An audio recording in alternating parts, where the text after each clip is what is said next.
Hello, friends. I am the Reverend Terry Peterson, minister of St. John's in Guruk. Today is Thursday, the 18th of March, and it is the 26th day in the season of Lent. And our 26th object for today is dishes. Hooray! Everyone loves good dishes, right? Some of us might have lots of different dishes, like mine are a few different mismatched sets or pieces of different sets. Some of us might have perfectly matched sets. Maybe you even have special dishes for particular occasions as well as everyday dishes. Maybe you bought your own dishes, or maybe you received them as a gift. Maybe you've accumulated them over the years because you've been adding different pieces to your favorite patterns. But whatever the case, most of us will have some dishes in the house because here in the Western world, that is generally what we use for eating.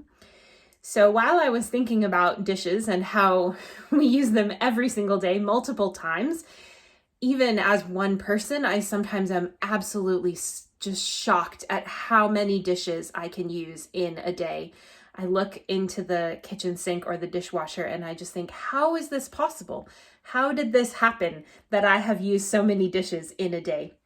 So the Bible is full of stories that would relate because, of course, much of the Bible concerns what we eat or who we eat with or the occasions for eating. So we have stories of how God's kingdom is like a banquet to which people are invited from north and south and east and west. The whole world is coming. We have Jesus telling parables about who is invited to dinners. We have stories of Jesus eating in different people's homes and how other people felt about that.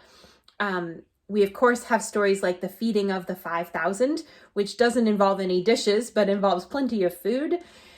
And we have the story of the Last Supper, which tells us that the dishes that were used would often have been communal dishes, right? Because when the disciples are concerned and asking, is it me who's going to betray you? Is it me? Is it me? Jesus says, it's the one who dips his hand in the dish with me. And the thing is, of course, they all would have dipped their hand in the dish if that's what it's for.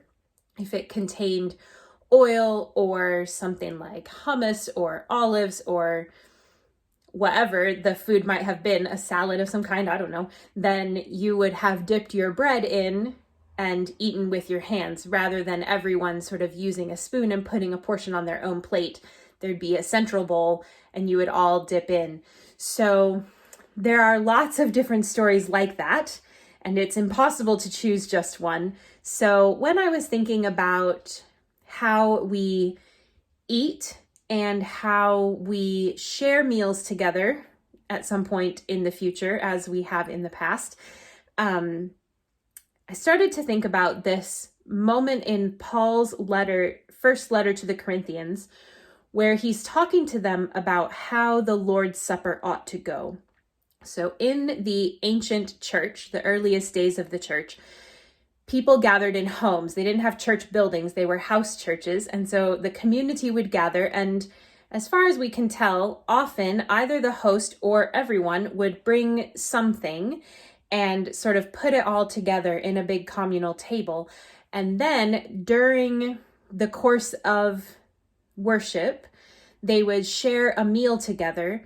And as part of that meal, they shared the bread and wine specifically with the story of Jesus giving his body and blood for the world.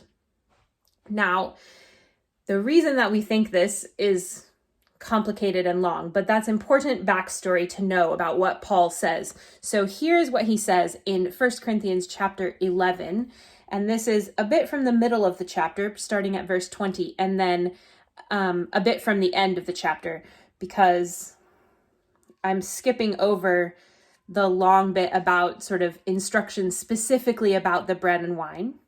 We might come to those another time, but this is about the meal that happens while as part of the gathering in which they share bread and wine. So, starting at verse 20, we have, when you come together, it is not really to eat the Lord's Supper, For when the time comes to eat, each of you goes ahead with your own supper, and one goes hungry, and another becomes drunk.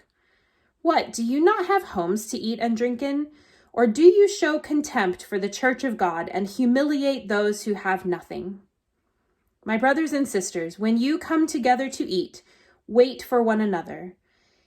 If you are hungry, eat at home, so that when you come together, it will not be for your condemnation. About the other things, I will give instructions when I come.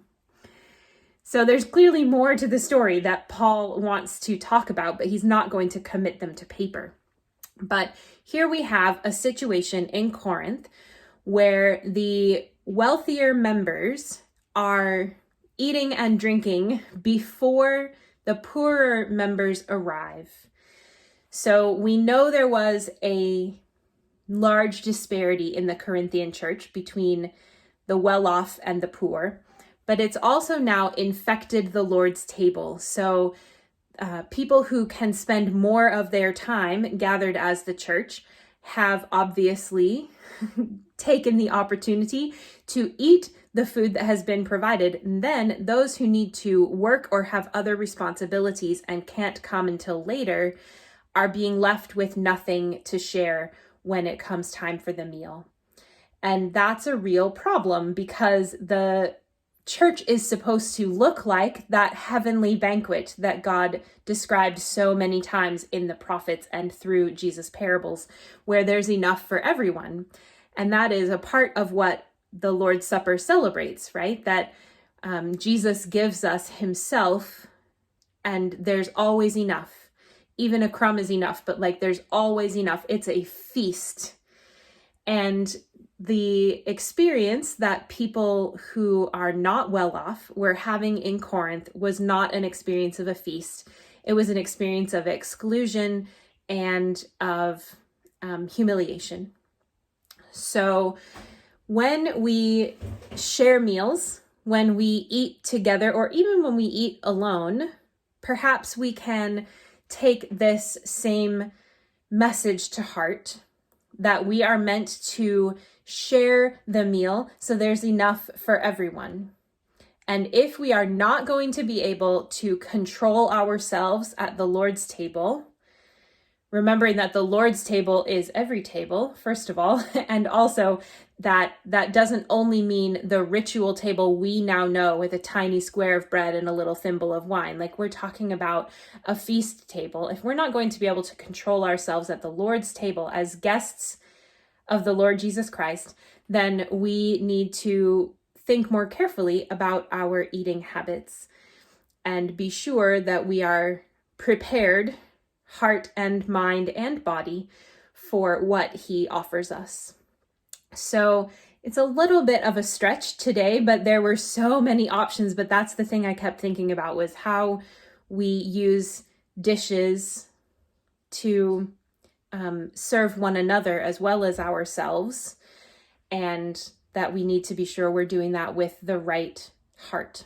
So there we have it, day 26 of Lent, and until tomorrow, peace be with you.